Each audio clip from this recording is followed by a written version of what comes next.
చిత్తూరు జిల్లా గంగాధర నెల్లూరు నియోజకవర్గం పెనుమూరు మండలం కావూరువారిపల్లి పంచాయతీ సోమనందపురం ఇటీవల కాలం నందు జరుగుతున్న భూ ఆక్రమణ గంగాధర నెల్లూరు నియోజకవర్గ శాసనసభ్యులు ప్రభుత్వ విప్ డాక్టర్ థామస్ చొరవతో అక్రమాలకు సంబంధించి వినతి పత్రం గ్రామస్తులకు సమర్పించినప్పటికీ స్పందించని అధికారులు ఉన్నతాధికారులు కూడా ఇక్కడ ప్రాంతాన్ని సందర్శించినా కాలయాపన చేస్తున్నారని గ్రామస్తులు వాపోతున్నారు.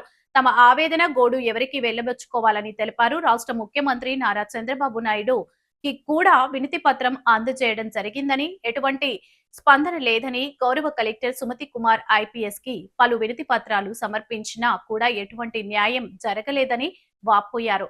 గత 50 సంవత్సరాలుగా పైడు భూమిగా ఉన్నదానని రక్షించాలని గ్రామస్తులు తెలిపారు. భూ ఆక్రమణకు పాల్పడిన వారిపై కఠిన చర్యలు తీసుకోవాలని గ్రామస్తులు డిమాండ్ చేశారు.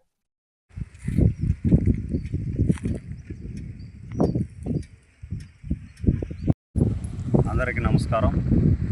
ఇది చిత్తూరు జిల్లా పెనుమూరు మండలం సోమనందపురంలో జరిగిన భూ అక్రమ.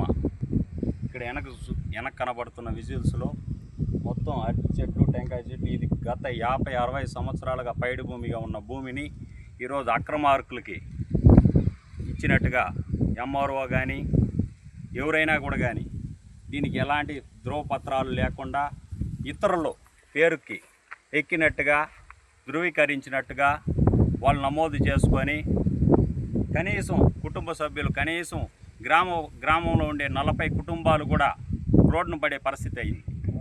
ఈరోజు ఇది గత 50-60 సంవత్సరాలుగా పైడి భూమిగా ఉన్న భూమి ఈరోజు ఆవులు మేపుకోవటానికి కూడా దారి లేని పక్షం.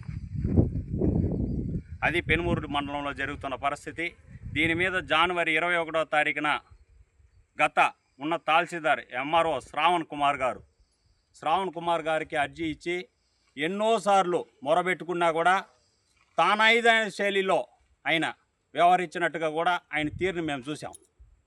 గత కలెక్టర్ దగ్గరికి, ముఖ్యమంత్రి దగ్గరికి కూడా మేము వెళ్ళిన పక్షాన ఎవరు ఇంతవరకు కూడా దీని మీద స్పందన అయితే లేదు. వెళ్ళినప్పుడు ఏదో ఒక మాట చెప్పడం పంపించటం, రేపు అయిపోతుంది హైకోర్టులో వేయండాడు. ప్రభుత్వ భూమికి ఎవరయ్యా హైకోర్టు వేయమండింది? ఫస్ట్ ఆఫ్ ఆల్ మొదటి ప్రశ్న ప్రభుత్వ భూమిగా ఉండేటప్పుడు, ప్రభుత్వ భూమి ఆర్డర్స్ లేనప్పుడు ప్రభుత్వ భూమి మీద ఎవడన్నా ఒక ప్రతినిధిగా ఉండేవాడు కూడా వెళ్తాడు, కానీ ఒక సామాన్య కుటుంబం అయినవాడు వెళ్తాడా? చెప్పండి. అందువల్ల దీని మీద కొంచెం చాలా పరిష్కారం జరగాల. దీని మీద దయ ఉంచి మేము ఆల్రెడీ ముఖ్యమంత్రికి కూడా ఇచ్చినాం. దీని మీద అయితే ఇప్పటికి వరకు స్పందన అయితే లేదు.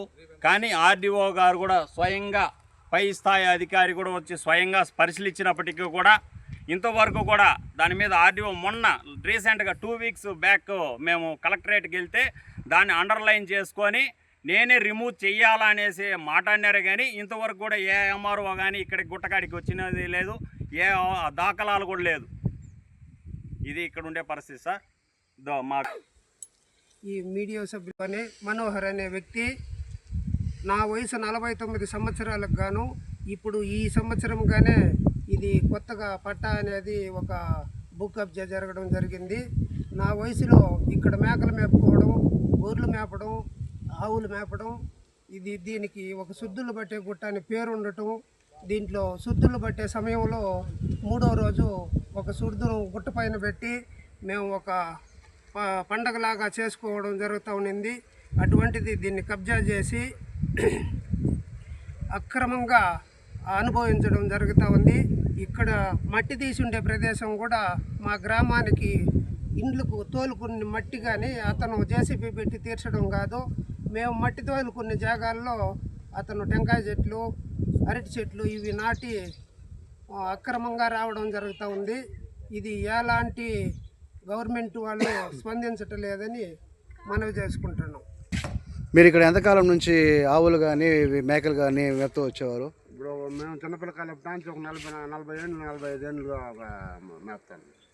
ఈ విధంగా ప్రభుత్వ భూమి అక్రమంగా ఇదవుతున్నప్పుడు మీ గ్రామస్తులంతా ఏ విధంగా ఎక్కడికి వెళ్ళారు? ఫస్ట్ ఏ విధంగా స్పందించారు?